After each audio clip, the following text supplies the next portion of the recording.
অতিরিক্ত ভালোবাসা আপনি বলতেছেন যে মুহাম্মদ সাল্লাল্লাহু আলাইহি সাল্লাম মাটির তৈরি না, মুহাম্মদ সাল্লাল্লাহু আলাইহি সাল্লাম নূরের তৈরি, বলে না মানুষ? এটা বলে না? এখন আমি আপনার কাছে যদি প্রশ্ন করি যে যেদিন আল্লাহ আদম আলাইহিস সালামকে সৃষ্টি করেছিলেন, ওই দিন মাটির তৈরি আদম নূরের তৈরি ফেরেশতাদের সাজদা করেছিল, না নূরের তৈরি ফেরেশতারা মাটির তৈরি আদমকে সাজদা করেছিল? হ্যাঁ, সবাই বলেন, কে করেছিল? তো নূরের তৈরি ফেরেশতারা মাটির তৈরি আদম আলাইহিস সালামকে সাজদা করার ব্যাপারে আল্লাহ নির্দেশ দিয়েছিলেন। তো বাহ্যিক দৃষ্টিকোণ থেকে আপনার কি মনে হয় মাটির তৈরি আদম আলাইহিস সালামের শ্রেষ্ঠত্বের প্রমাণ হয় না? তো আপনি মুহাম্মদ সাল্লাল্লাহু আলাইহি সাল্লামকে নূরের তৈরি বলে মুহাম্মদ সাল্লাল্লাহু আলাইহি সাল্লামের সম্মান বাড়ালেন না সম্মান কমালেন? আপনি বুঝেন কি এটা? আপনি কি বুঝেন বিষয়টা? আপনি কি বুঝেন? কি বুঝে সম্মান বাড়ানোর চেষ্টা করলেন?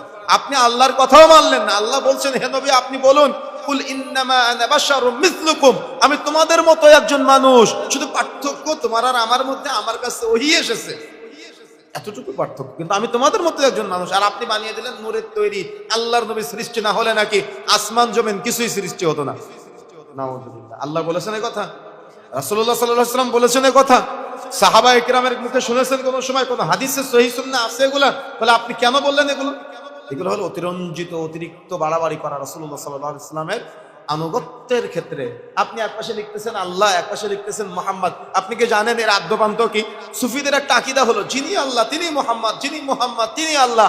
আল্লাহ মুহাম্মদ হয়ে দুনিয়াতে এসেছেন আর মুহাম্মদ আল্লাহ হয়ে আকাশে উঠে গিয়েছে।